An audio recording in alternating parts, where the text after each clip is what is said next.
Alright, hey everyone, my name is Beto, and today we've got a Call of Duty Black Ops gameplay.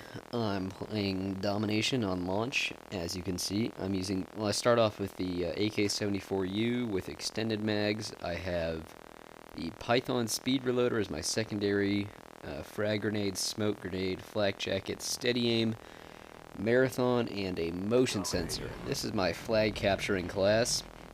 I start off pretty much every game of Domination with this class, and I think I'm just going to go through it and explain why I chose what I chose. So, start with the weapon. The Ak74u, as we all know, is probably the best all-around SMG, and one of its main advantages that makes it so good is that it's fairly effective at medium range.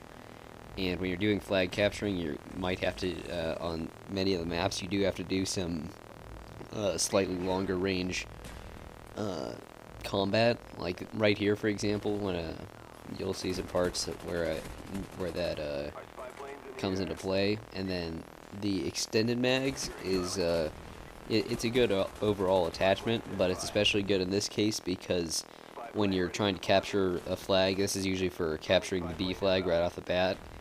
You're almost certainly going to run into multiple people, and probably mostly at roughly the same time. So it's a really good idea to be able to, kill several people without having to reload and, not be able to kill people. And then the Python, just solid secondary. I've been thinking of switching that out for a launcher of some sort to get people off of flags, but I haven't thought too much about that yet. Or possibly a crossbow, I'll explain more about that when I talk about the frag grenade. So the frag, I like to use the frag for flag capturing because you can just chuck it at the direction they're going to come from. Like, usually there's some, hallway or something like that where they're usually going to come from.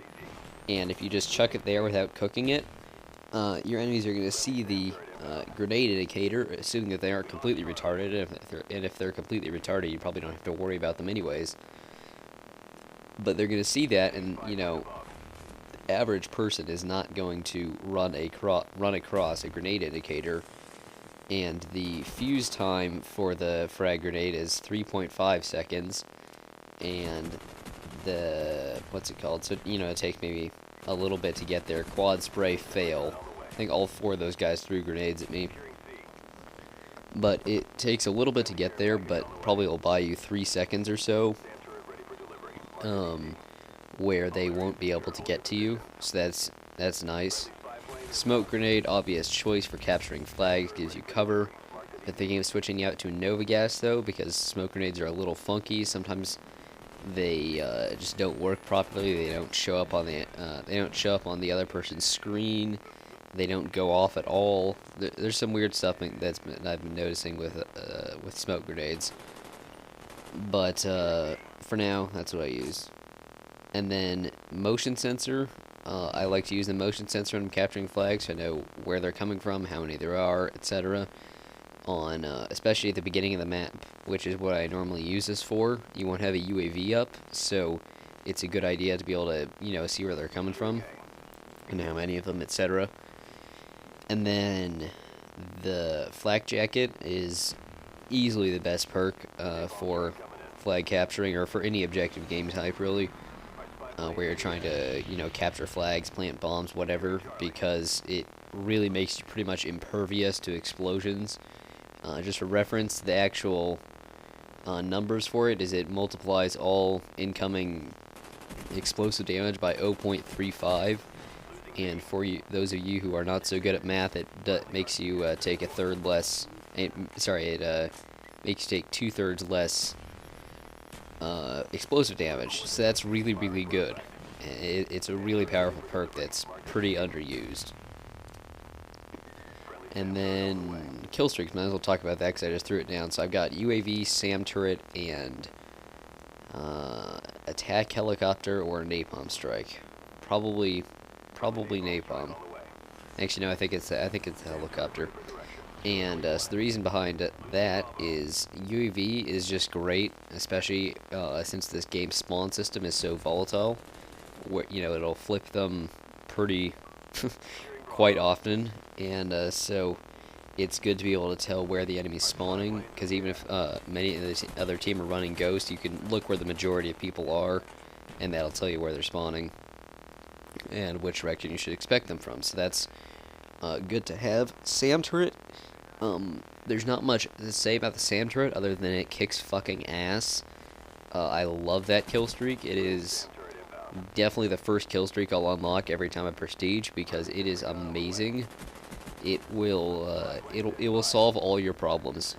Like, if there is one good thing to do with it is to keep it, if you well, especially if you're not playing with a party, if you're playing on a bad team or against a good team or whatever, and you think they might get like an attack helicopter or better, then you can just save it and wait. NoobTube Raffle. You can just save it, and then when a attack helicopter or something comes into the map, you can drop it, and it'll just shoot it down really quickly, especially when you have 3 of them up, like we do right now. But yeah, SAM turret is a great kill streak, especially if you're interested in being useful to your team. And it's always a nice thing, and so I definitely recommend running that. And then if you've already got one up, or in your inventory, whatever, you can, if you've got Hardline Pro, you can just change it over to something else. So it's a great all-around kill streak, one that I would definitely recommend to everyone.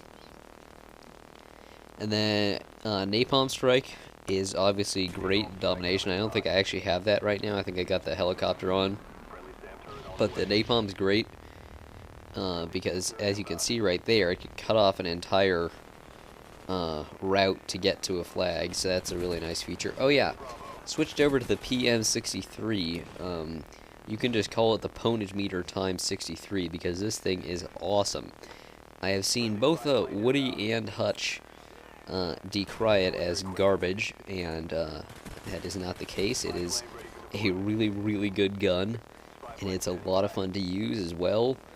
The only problem with it is ammo. You do definitely want to put on both extended mag, scavenger, and sleight of hand, because that will that'll get rid of pretty much all the weaknesses of this gun. Because if you don't have scavenger on, you'll run out of ammo for it pretty quickly. And as you can see right there, I think I pretty much destroyed that guy at a pretty good range for a submachine gun, without having to burst fire or anything. And it's got great iron sights too, very clear, don't obstruct your vision at all. It's got a pretty high fire rate, and with the extended mag, it's got 30 rounds, which is too small in my opinion, but it's not crippling. You'll still be able to get 2 people with it pretty regularly. And if you're running into more than 2 people at a time, you're probably screwed anyways, in all honesty. And its reload is fairly fast, especially with sleight of hand, so that's not a huge deal. And I think I have a Hacker Pro on, which is my standard 3rd perk. I like Hacker Pro quite a bit. Even regular Hacker's good, but Hacker Pro is a lot of fun. Gotten a couple of double kills off of booby-trapped care packages. Oh yeah, and speaking of booby-trapped care packages, if you're wondering how that works, when you capture an enemy care package with Hacker Pro on, it will automatically booby-trap it and give you the kill streak, but the crate will still appear to be there untouched to the enemies. So then they'll come up, and when they try to capture it, essentially a grenade explosion will go off right there and kill them and anyone near it. So that's it's a very nice thing to have. But I should probably finish talking about my original class. Then I've got Steady Aim on, because, you know, Steady Aim is just a good all-around perk for submachine guns. I often switch that out for Sleight of Hand. Yeah, I've got the helicopter, but I often switch that out for Sleight of Hand, just so that same reason for extended mags. You know, you can kill more people faster. And here is actually kind of disappointing. The game ends when it does, because I had just gotten my helicopter and my SAM turret and my UAV and all that, so that's mildly disappointing, but not a big deal. The other team pretty much sucked, except for one guy. I had my final score is 32-8, and more importantly, 3 captures and 4 defends. But I think that's not entirely representative of how much I helped my team that game. I think I did a pretty good job of taking and holding B, which is easily the most important thing to do in any game of domination. If you hold B, you're almost guaranteed to win on any map, because you can usually count on random teammates to capture A or C, but you can't count on them to capture B, which is why I do it, even when I'm playing with people that I know. So yeah, lessons to take away: capture B, use flak jacket, and I will talk to you guys later. Bye.